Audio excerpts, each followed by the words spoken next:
another alternative. Moving forward, last year at Burning Man, I had, I was very conflicted because I saw kind of the battle of consciousness versus pure replicators as pretty hopeless. Mostly because the genes that make you identify with yourself and make you identify with your genes do seem to have a very strong advantage. I mean, if you consider a population of people who identify with consciousness and a population who identify with their genes, the one who identifies with their genes is delusional by my standards. But they will have the actual replicator incentives to grow very quickly, whereas those who identify with consciousness will probably be willing to give resources to everybody. It's like, oh, I am you, I love you, I love you. But you're also giving resources to those who are not going to cooperate. So that's not going to be evolutionarily stable. So the solution, and this is one approach. Sorry, not the solution, but one very promising approach.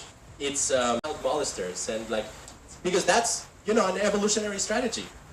If you're not actually being if women are not paying attention to you and you're not actually going to be able to have long-term relationship with somebody, raping from the point of view of your genes kind of makes sense. And we have a ton of rapists in our gene pool. So I think if you look objectively at your genes, you're going to come to the conclusion, okay, some of this is crap mixed in. You shouldn't identify with it necessarily. And I think one approach in this case, it would be to basically band up together with a larger set of people, maybe 100, maybe more. You all pull of our genes, and we make a rational, intelligent decision about how to recombine them in ways that we explore the state space of consciousness. And basically we encourage agreeableness, prosociality, intelligence, conscientiousness, high working memory, loving for others, oxytocin, and all of those things. And then you should be okay if your genes don't make it into it. Because if you keep that super strong attachment, my genes have to make it somehow, that's again pure replicators talking. And it's not going to work out that way. Now, I recognize that our drive to identify with our genes is just so intense. It's extremely intense right now. Even though we don't admit it, I'm sure it's super intense. Just one example is, again, with adoption, people like to believe that they love their adopted children as much as they love their biological children. But all the research shows that's just not the case in terms of parental investment, amount of hours they dedicate, the resources, money they're willing to give to the adopted child, and so on.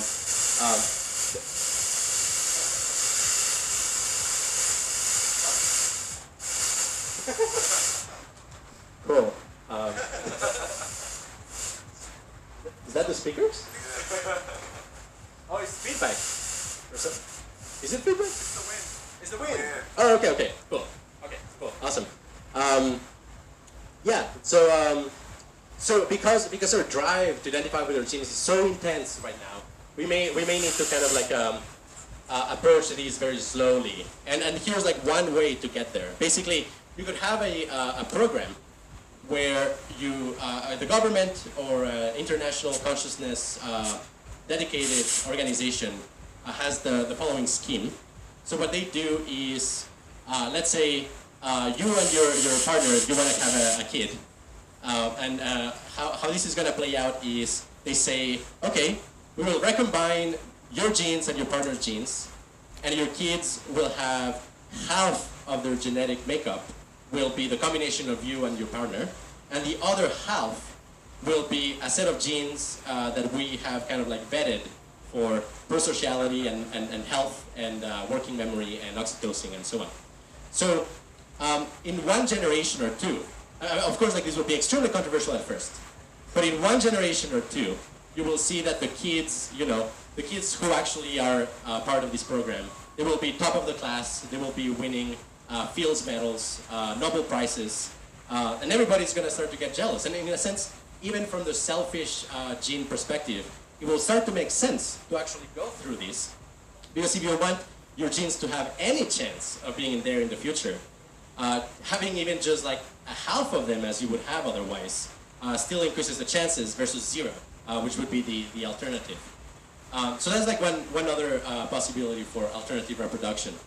Then, of course, you have kind of like full non-genetic reproduction, which would be creating consciousness machines from scratch. I know that there's a lot of people, especially in the circles I hang out with, who believe in strong AI. They think if you program a computer just right, it can be conscious. I think that's very plausible for reasons I'm not going to get into for the time being. That there are not the usual reasons. I mean, a lot of people don't think digital computers can be conscious for dumb reasons. I think they cannot be conscious for other reasons.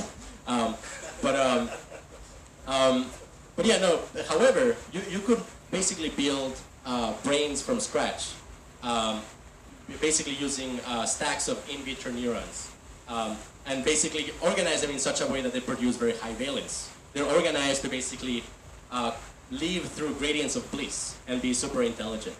Now, that would be kind of like almost, it's kind of you sacrifice your own genes completely for the benefit of consciousness. You just create this other version of the light of consciousness that is a lot better in many ways. And you kind of like accept that, yeah, maybe that is the future. That's of course like very hard for us to do, at least in the states of consciousness in which I have identified the most intensely with consciousness.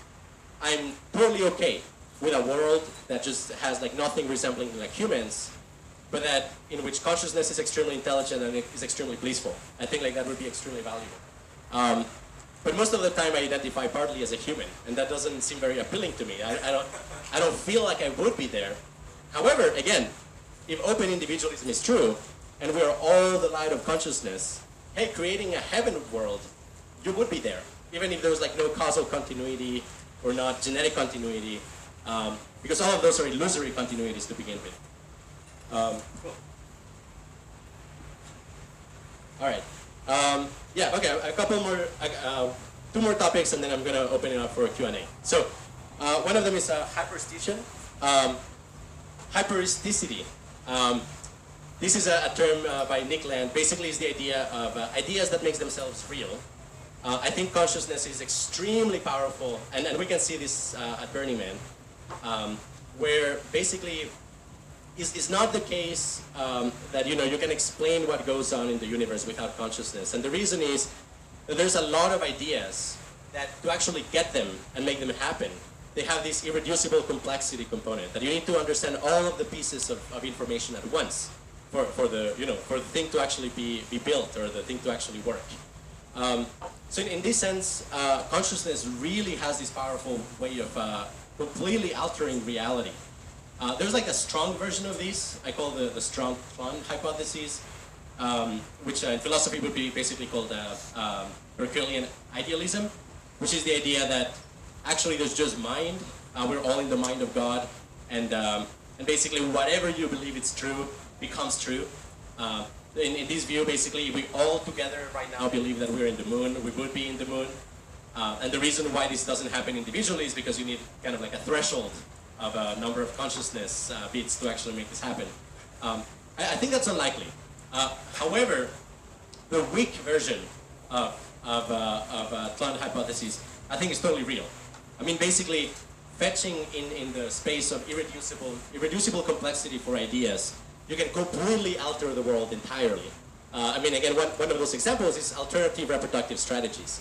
If you can find a way to benefit consciousness in a way that is not evolutionarily naive, you can transform the history of consciousness on this planet forever.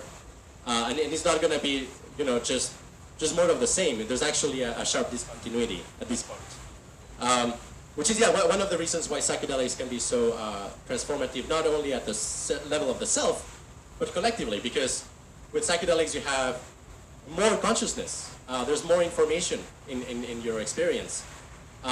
So the size of irreducibly complex ideas becomes larger. There's just some ideas that you can't have unless you have a threshold amount of consciousness. Why, in part, so many great insights occur in psychedelics is because you don't have the energy or the consciousness to do it in normal states. Actually, figuring out in what ways consciousness is computationally useful is one other way to help team consciousness, because you prevent it from, just being replaced by automata, rather than, becoming little quasi-robots that we don't necessarily have to think, we just need to do. If you find ways in which consciousness can, actually do computationally difficult tasks, then yeah, you're actually benefiting the cause of consciousness. Yeah, I'm gonna kind of like finish out with kind of like tying together a couple things with pure replicators versus consciousness. So one of them, for example, is toxic masculinity. Toxic masculinity, definitely a term. I think it's a real thing. If you bump up testosterone on people, they become more competitive, less empathetic. There's definitely a lot of trans men have experienced these. They have like these fabulous reports of how their psychology changed once they went through hormone replacement therapy. Kind of like, and in our frameworks, you basically become less of a resonator with others, so you become more of a metronome. You have your own inner frequency that you're trying to broadcast into the world. And in that sense, like, toxic masculinity might be a manifestation of pure replicators. In the sense, it's like, it's just like this one pattern that really loves itself, just wants to see itself splattered all over the place. It's like, my art is the best art. Just like strong egos without a counterbalance of, actually caring about what matters in life, which is emotions and love and high villains.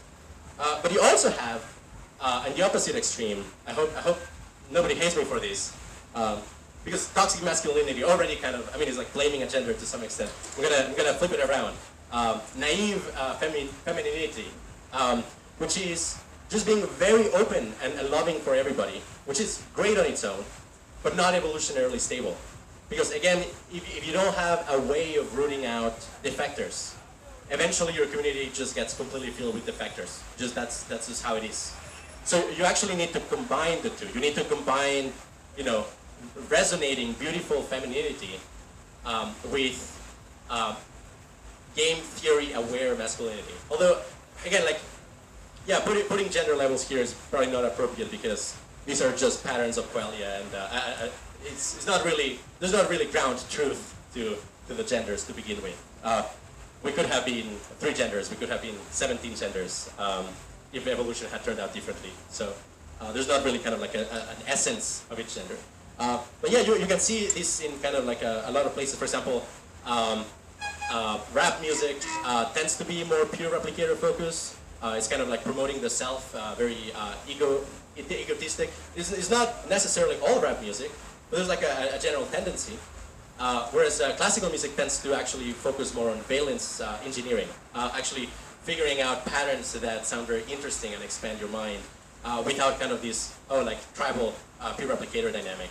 So what I would encourage everybody here is to basically use the lens of consciousness versus pure replicators to analyze problems and cultural phenomena. It's like, why is this piece of media trash?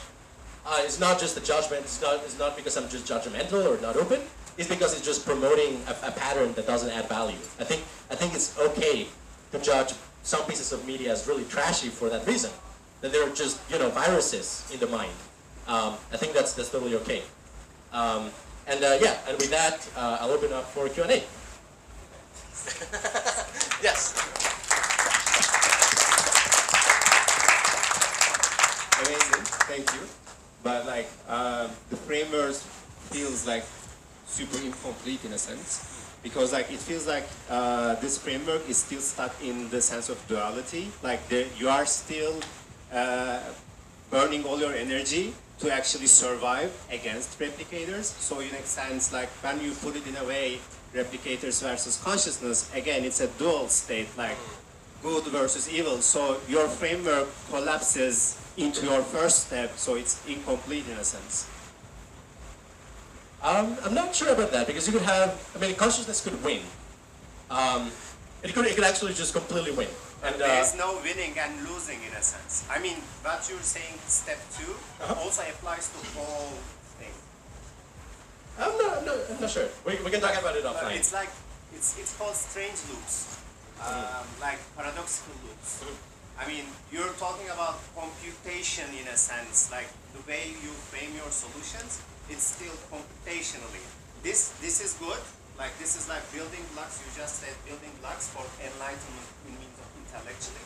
And then you propose some ways to go better places. To the point, yes, the point is there, but the ways you are proposing lacks that enlightenment thing in a sense. And that enlightenment thing is the thing that duality versus non-duality, like, it becomes, you know, the cones, like paradoxical questions in Zen or in Asia. Yeah, so, okay. Those are lacking in this framework. Okay, so I think, I understand your point, but I think that's different reference classes. So, non-duality in the sense of consciousness, that is a state of consciousness.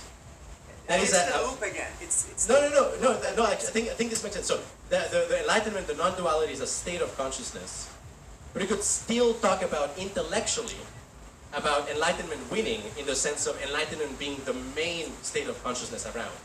I don't think that's... Okay, I'm trying to tell is that there are things that with our current grammar, vocabulary, like voice, computation, taking names, putting them each other, making sentences and commuting information, like zeros and ones, I'm trying to tell that there's a state that there is no zero and ones.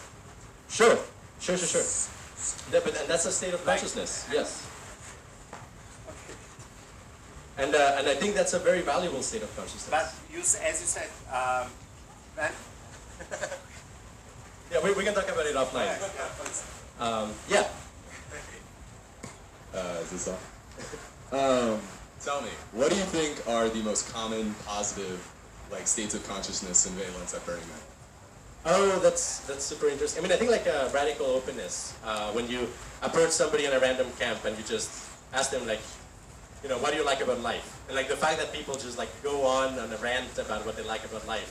Like, I mean, that is telling about what their internal state is. Just like this extreme openness. And to a large extent, why something like Burning Man can happen is because there's a very high barrier of entry. Like you need to be conscientious and open. You need to be not creeped out by, you know, naked people. Like, and be willing to, you know, actually put in all the effort to make it happen. So there's huge barrier of entry that is psychological, cognitive and personality traits. Ideally, we could build something like that that requires less resources. It wouldn't be called Burning Man anymore, obviously, but I think it's a good proof of concept of something that we could do at a larger scale. But yeah, I mean, I don't advocate MDMA, obviously, because it's neurotoxic and all that, but I think yeah, I mean, I think part of the vibe of Burning Man is the fact that a lot of people take MDMA, and that's definitely a big component of it. And yeah, the boundary dissolving, ego dissolution of acid for sure as well. Yeah. What class of computational problems do you think are best targeted by consciousness? That is a great question. So my site is called Qualia Computing, and it came about. I mean, I would say my intellectual legacy is kind of like David Pearce and the Abolitionist Project. This is a British philosopher who basically advocates the elimination of suffering with biotechnology. And but he also has a lot of well-developed theory of consciousness. And basically, I'm just taking what he has further. And one of the things that talking to him made me realize, again, I should probably add a little bit of background. So. I used to be a hardcore computationalist of consciousness. I used to think that, yes, if you could just like program a computer right, it would just be conscious. And I thought the singularity was imminent for that reason. Recursively self-improving loops being the main building block in this case. And I think there's definitely something in that space. However, the key thing that consciousness does that a digital computer cannot do is this thing that's called phenomenal binding. The fact that on any given moment, your experience contains many pieces of information at once. It's irreducible in that sense. It's not irreducible in the sense that you cannot put equations on it and describe it mathematically. Because that would be called algorithmic reduction. Consciousness is definitely algorithmically reductive. But it's irreducible in the sense of you cannot just make sense of it in terms of atoms moving around. There's like a fundamental unity to consciousness. And that fundamental unity seems to be doing computationally useful things. And one way... Yeah. So one straight example is when the unity breaks down. So there's this problem called simultagnosia. This is kind of the extreme case where people can look at a picture and they see colors and textures, but they only see one object at a time. Basically, they can focus on a part of their visual field, and it's like, oh, there's a carpet there. It's like, oh, there's a bottle there, and so on. But it's extremely confusing. It's very hard for them to navigate the world because they don't see a bunch of objects around. They just see one object at a time. So that would be a particular kind of binding breaking, which is global binding of local binding. And yeah, there's a whole set of vocabulary to talk about the different kinds of binding. Another one is schizophrenia. People with schizophrenia tend to be it's a very maladaptive mental illness. It's adaptive. The genes that lead to schizophrenia are probably adaptive in small amounts, but very maladaptive in high amounts. Because I mean, it may enhance creativity in small amounts, but yeah, it makes you suffer quite a lot and not making sense of high amounts. And they seem to have like intertemporal binding problems, which basically leads them to have like a broken sense of self. Like the self of one moment to the self of the next moment, they're not put together properly. This is also common in dissociative disorder and depersonalization, derealization. Yeah, there's like a lot of examples of common mental illnesses that can be described as failure of binding of one sort or another. Yeah, but one of those in the case of humans is empathy, being able to model others. Because in order to model others, you need to model a whole other internal state that has its own richness, and be able to find in what ways you resonate and in what ways you have dissonance with that other state. And then, in the case of somebody like Shakespeare, you have, not only fourth or fifth order, like you actually have like sixth order intentionality. It's like, what does she think about what he said, about what he did, about what she thought, right? And this is extremely computationally demanding. I mean, part of my research when I was in my master's was figuring out how to model this, basically how to model the recursive structure of pragmatic reasoning, and it's very hard. I do think, however, that a lot of these things can be mimicked with AI, especially deep learning and other systems. But in the realm of consciousness, like for example, finding out new states of consciousness that are hyper-valuable, that is something you need consciousness for. And like that is something you will not be able to, David Pierce says something like, how do you make a supercomputer find a blissful state, a new blissful state? The supercomputer creates genetic code that creates a person. Then the person explores the states of consciousness and reports back. So, but the computer couldn't do it itself. Yeah. Yes? Regarding some of the stuff you were saying about trying to increase the number of burners out in the world and the COMT gene, yes. Have you looked into stuff like related to the theories about Neanderthals and Cro-Magnon and how Neanderthal societies are a little bit more overall inclusive and how the Cro-Magnons are a little bit more into pair bonding and how that may have influenced the whole concept of openness versus trying to replicate and be more associated with the ego? Yeah, no, that's great. I mean, I haven't looked deeply into that particular case, but yes, the research that I've superficially seen seems to show that Neanderthals were much more communal, maybe like more like bonobos as opposed to chimpanzees. And I'm sure, genetically they probably were more empathetic, but for that reason probably more naive to other game theories. And I mean, like the current state of humanity is like this balance of, you need to pass some tests in order to actually be part of the community, and there's accountability, and there's, but I mean, with a much more intelligent and purposeful, deliberate design of our states of consciousness, we could probably create large communities of just pure cooperators with very strong boundaries and detectors against defectors. So, yeah. You spoke earlier about how there are genetic receptors associated with how a person might metabolize or experience a substance such as MDMA. Yes. What is the evolutionary reason for that? Why would the genes develop differently? Yeah, no, that's a really good question and super subtle. So there's lots of reasons, but like here's an example. It's like, why is the receptome, the human receptome, so diverse? Like, why don't we all have the same receptors in the same proportion? Which could make sense. I mean, like there might be some kind of like optimal local maxima of like receptor densities, but there's a good reason. Evolution seems to be playing with the hedonic knobs, the kind of like the tuning knobs of pleasure and pain across societies. And one explanation is that we are very social animals. And when you have very social animals with a hierarchical or semi-hierarchical structure, you have these emergent effects where if you are the alpha male, your strategy that wins is going to be very dominant. You know, you and have like polygamy as well. You know, as many women as you can, as many kids as you want. Okay, if you're not the alpha male, you could try to be the alpha male, but that strategy doesn't work because the alpha male is going to kill you. Okay, so that's just not going to pass in genes.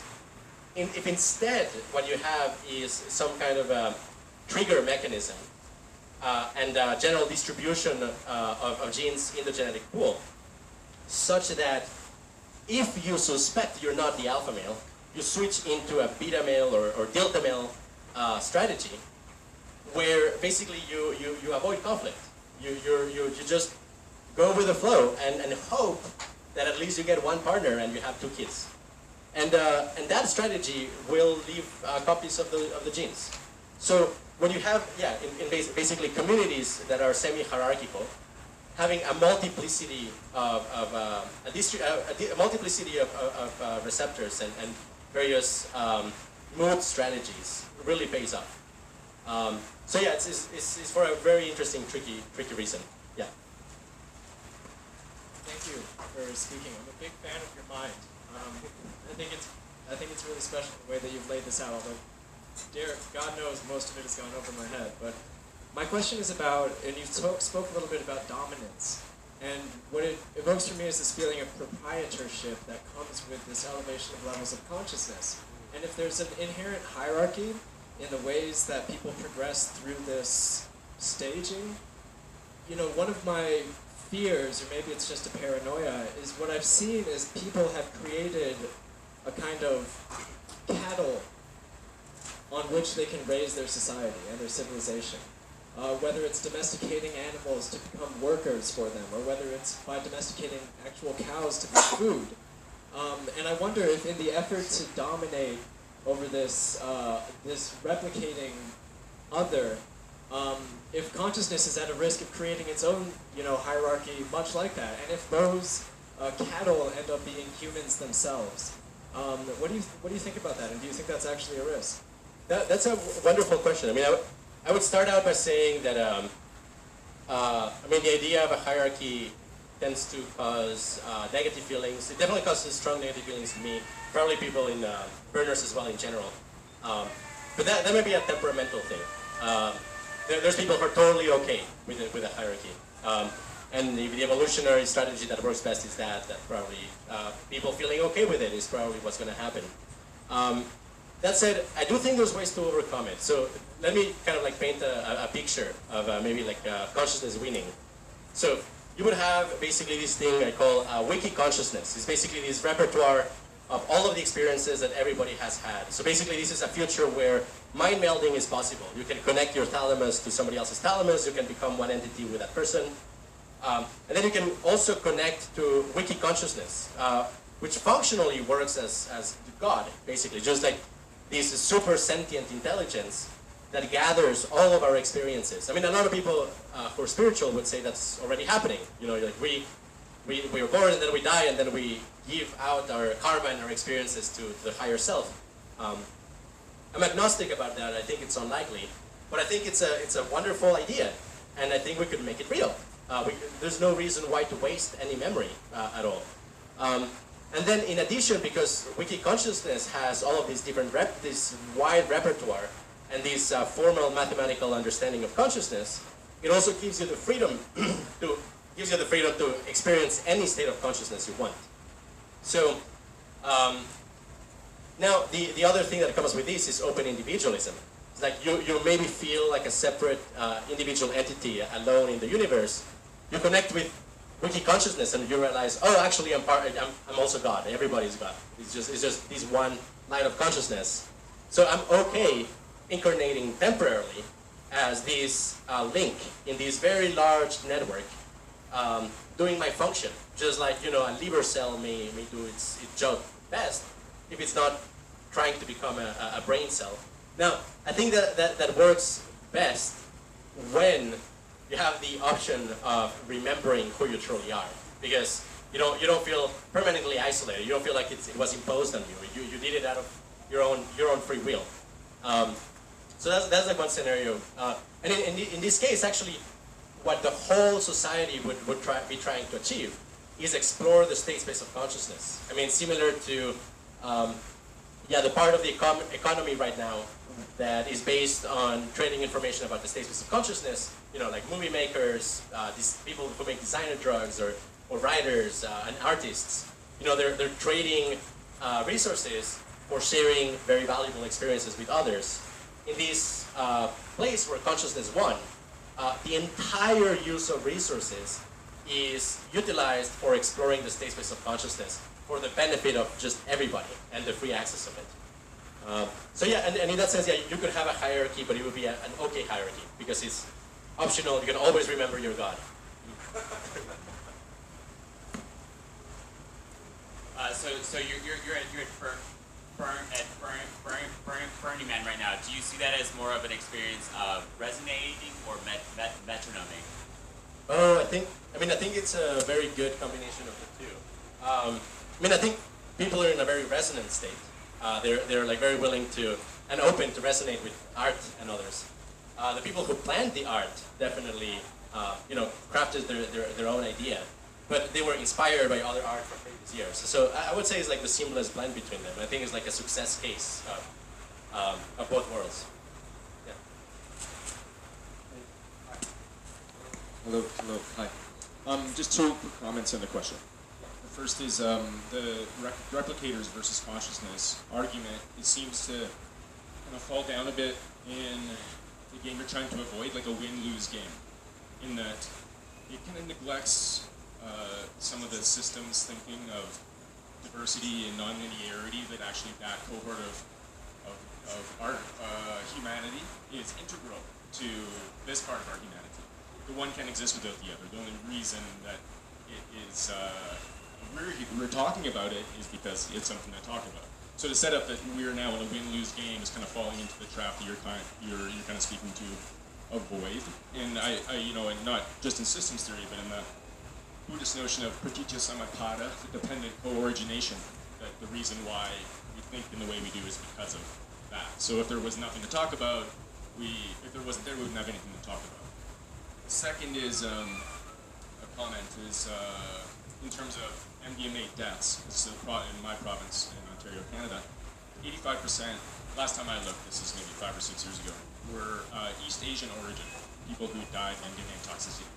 And it could just be one dose, actually. So it's some people doing research on it, that there's an enzymatic deficiency that's similar to alcohol dehydrogenase in this population. So it could be a metabolism thing, not a particular valence of your awareness or consciousness, why or you wouldn't feel a particular way.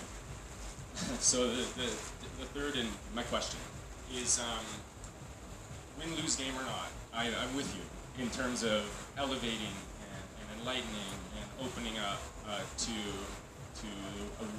the empathetic knowledge that we are intertwined in a way that hurting you is hurting myself. That's something that I deeply feel to be true. However, at this stage of our existence as humanity, the people who you're describing as replicators or who are uninterested in growing in this particular way have amassed weapons and money and legal power that it's so Byzantine.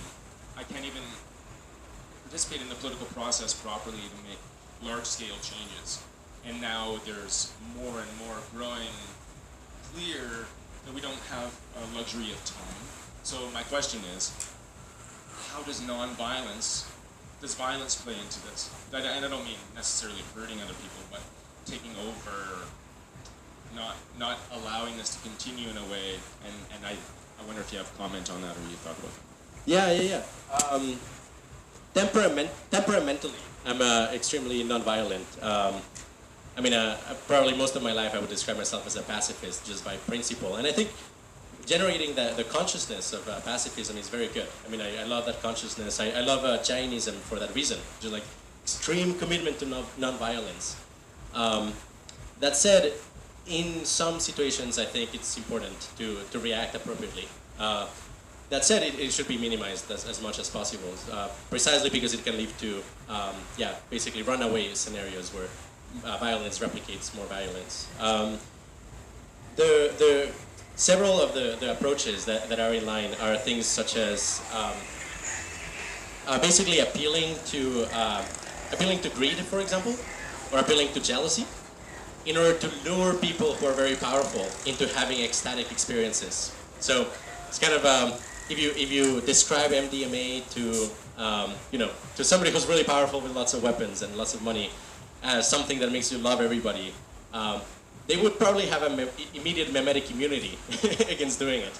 If you describe it as something that's going to give you really great sex, then you may actually lure them into it. So I think we should probably have a bureau of misinformation for that purpose. Just like the things that are really good for consciousness, present them as complete debauchery for those who need them the most. Yeah. Question. What technologies or other social trends in the near term are you most enthusiastic about? Yeah, the core things that I'm looking into are, psychedelics. It sounds like beating a dead horse, but no, but I think something like 5-MeO DMT that when physicists actually start to explore what the hell is going on there, they're going to have a field day, and then it's going to transform the world completely. I think, and that's one of the things you can see in my writings. That is that rather than just saying hey, psychedelics are ineffable, I actually try to explain in as much detail as possible actually how you can reconstruct the psychedelic experience from more basic phenomena. Tracing being one of the key components, as well as symmetrification. And annealing. So psychedelics for the purpose of understanding valence, and then MDMA. And then the other one is electromagnetic and transcranial magnetic stimulation. Things like the research of Michael Persinger, the God helmet. The God helmet